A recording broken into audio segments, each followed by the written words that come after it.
En 2006, uno de los sicarios más conocidos del norte de México simplemente desapareció. No hubo enfrentamiento público. No hubo captura oficial. No apareció ningún cuerpo. No cruzó la frontera de manera registrada. Un día seguía activo dentro de una de las organizaciones criminales más temidas de la región, y al siguiente dejó de existir para el sistema. Su nombre desapareció de informes internos, de reportes policiales y, con el tiempo, incluso de las conversaciones en las calles donde antes generaba miedo.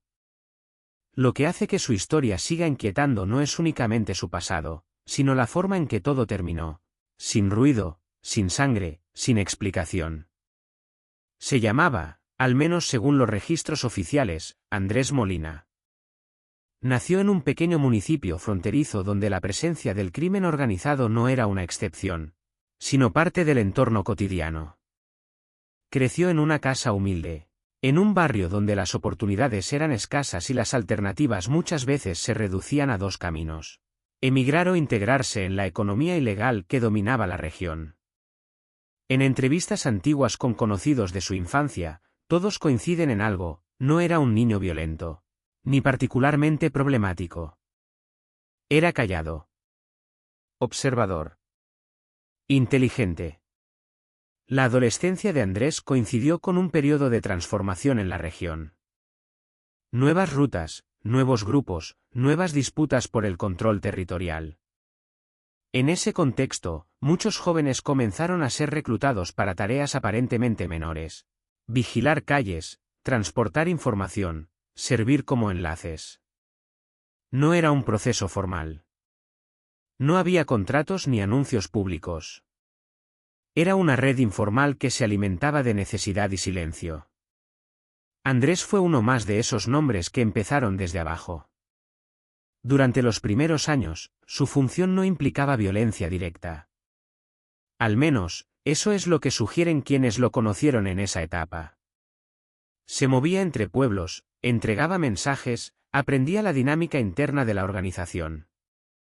Era disciplinado y reservado, cualidades altamente valoradas en estructuras donde hablar de más podía significar desaparecer. Poco a poco fue ascendiendo. No por espectacularidad, sino por eficiencia. Cumplía órdenes. No hacía preguntas. No cometía errores visibles. Con el tiempo, su nombre comenzó a circular con más peso. Ya no era solo un mensajero.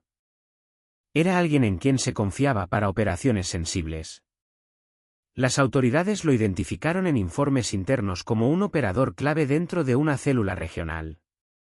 No se publicaron detalles específicos sobre sus actividades, pero sí quedó claro que había pasado de ser un participante secundario a formar parte del núcleo operativo.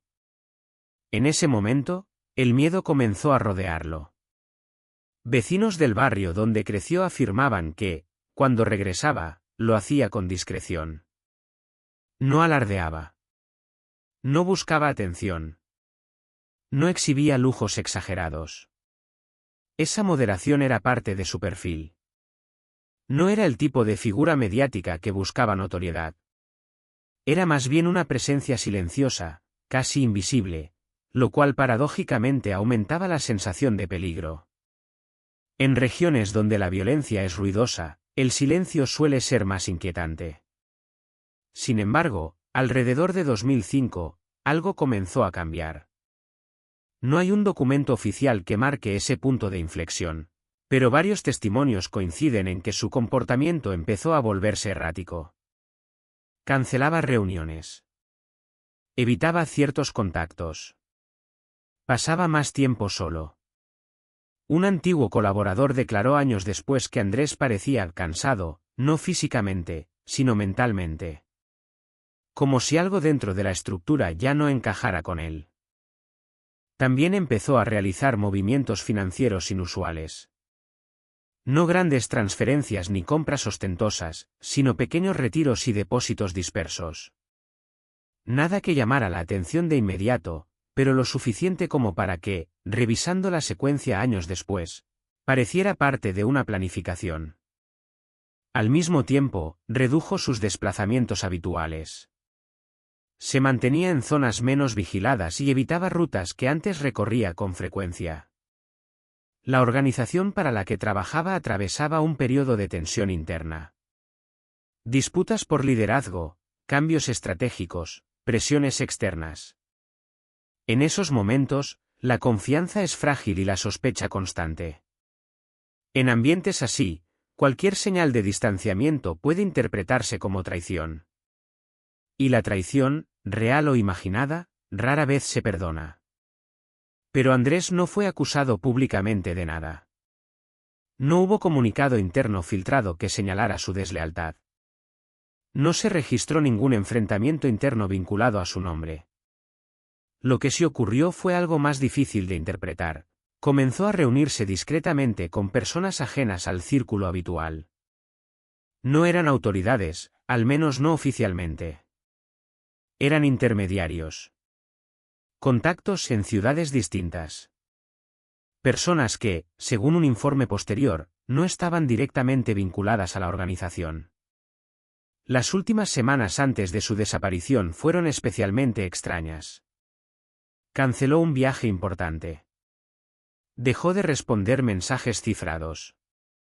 Entregó responsabilidades a subordinados sin explicación clara. Algunos interpretaron esos gestos como señales de paranoia. Otros como preparación. Lo que nadie supo en ese momento es que, según registros telefónicos analizados años después, realizó varias llamadas a números internacionales que no figuraban en su historial previo. El día que desapareció no hubo evento extraordinario. No hubo operativo visible. No hubo balacera ni persecución pública. Simplemente no acudió a una reunión clave.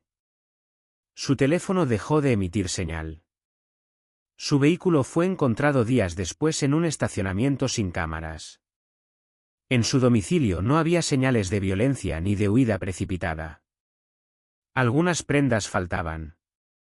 Documentos básicos no estaban en su sitio. Pero el resto permanecía intacto. Las autoridades locales registraron el caso de manera ambigua. No como desaparición forzada, no como asesinato confirmado, sino como individuo no localizado vinculado a actividades criminales. Esa categoría, en regiones con alta incidencia de violencia organizada, suele quedar archivada sin prioridad. Sin cuerpo, sin denuncia formal de familiares, sin presión mediática, el expediente perdió relevancia rápidamente. Dentro de la organización, su nombre dejó de pronunciarse.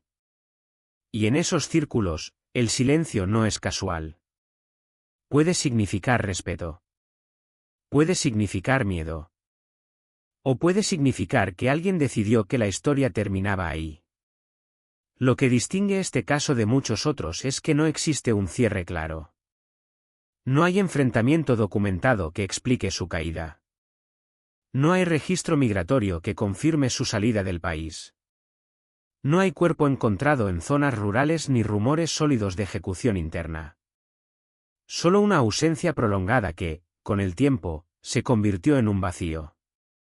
Y es precisamente en los días previos a su desaparición donde comienzan a aparecer detalles que, vistos en conjunto, sugieren que Andrés Molina sabía algo. Algo que no estaba dispuesto a enfrentar, o algo de lo que intentaba escapar. En los días anteriores a su desaparición, Andrés hizo algo que, en su contexto, era casi impensable. Comenzó a reducir deliberadamente su presencia dentro de la organización.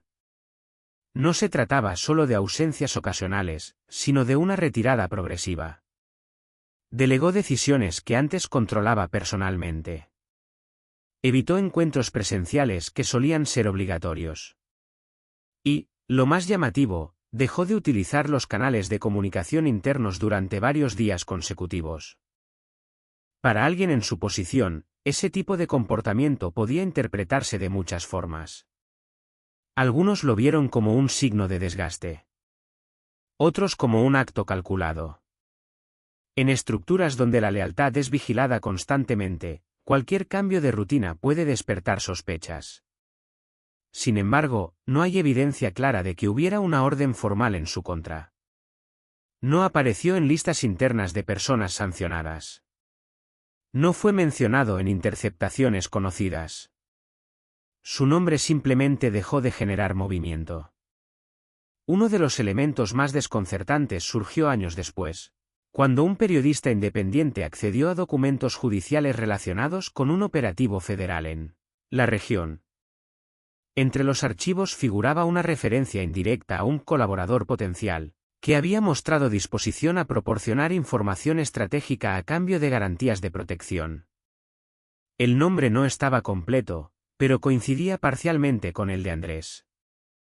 Nunca se confirmó oficialmente que se tratara de él, pero la posibilidad cambió por completo la interpretación del caso. Si Andrés había intentado negociar con autoridades, su desaparición podría tener una explicación distinta. No como víctima de una represalia visible, sino como parte de un proceso silencioso de reubicación.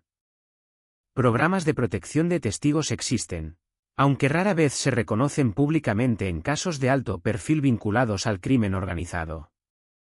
En esos escenarios, las identidades cambian, los registros se fragmentan y el pasado se borra. Pero esa es solo una de las teorías. Otra hipótesis sostiene que Andrés descubrió algo dentro de la organización que alteró su posición. No necesariamente un conflicto directo, sino información sensible relacionada con disputas internas.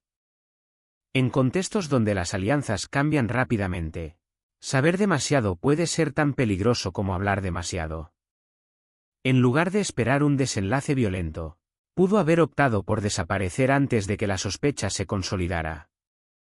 También existe la teoría del autoexilio. Algunos analistas creen que Andrés utilizó recursos acumulados durante años para financiar una salida discreta. Pequeños movimientos financieros previos, llamadas internacionales, reducción de exposición pública. Todo podría encajar dentro de un plan para abandonar ese entorno. El problema con esta teoría es la falta total de rastro posterior. Ningún registro migratorio, ninguna actividad bancaria en el extranjero vinculada a su identidad conocida. Si escapó, lo hizo con un nivel de planificación extremadamente meticuloso. Dentro del barrio donde creció, las versiones son distintas. Algunos vecinos aseguran que no fue traición ni protección. Dicen que simplemente se cansó. Que, tras años viviendo bajo presión constante, comprendió que la única forma de sobrevivir era desaparecer por voluntad propia. En esas historias no hay persecución ni acuerdos secretos. Solo una decisión silenciosa de cortar todo vínculo con el pasado. Lo que refuerza el misterio es que nadie ha reclamado oficialmente su muerte.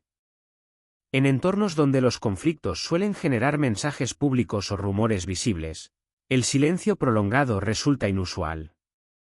No hubo comunicado implícito, no hubo advertencia simbólica, no hubo señal de cierre. Su nombre simplemente se diluyó. Las autoridades tampoco mostraron interés prolongado. Para el sistema judicial, era un individuo vinculado a actividades criminales cuya localización dejó de ser prioritaria. Sin denuncia formal de familiares directos y sin presión mediática significativa, el expediente quedó archivado bajo una categoría administrativa que rara vez vuelve a abrirse. Con el paso de los años, su figura empezó a transformarse en algo casi mítico.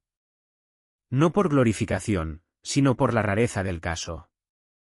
En una región donde muchas historias terminan de manera abrupta y visible, la desaparición limpia, sin huellas claras, se convierte en una anomalía. Algunos jóvenes lo mencionan como ejemplo de que incluso dentro de estructuras rígidas puede existir una salida. Otros lo consideran una advertencia de que el silencio puede esconder decisiones más complejas de lo que parece. En 2015, casi una década después de su desaparición, apareció un rumor persistente. Un hombre con rasgos similares fue visto en una ciudad centroamericana bajo otra identidad. No hubo confirmación documental, solo relatos indirectos. La fotografía que circuló en redes no permitía identificación concluyente. Pero el simple hecho de que la posibilidad surgiera demuestra que su historia nunca terminó realmente. Hoy, casi 20 años después, no existe una versión definitiva.